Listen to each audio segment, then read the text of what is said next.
నువ్వు పంపిన జాబుల పూలు నాసికలో జాజులు కాగా దస్తూరి నుదుటను మెరిసే కస్తూరిగా నీలేఖల అక్షరమాల నా మెడలో హారం కాగా చేరాతలు నా తల రాతను మార్చంగా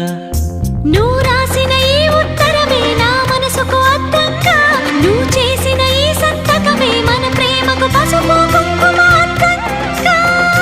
గంగా నిజంగా నువ్వే నాలో సగభాగంగా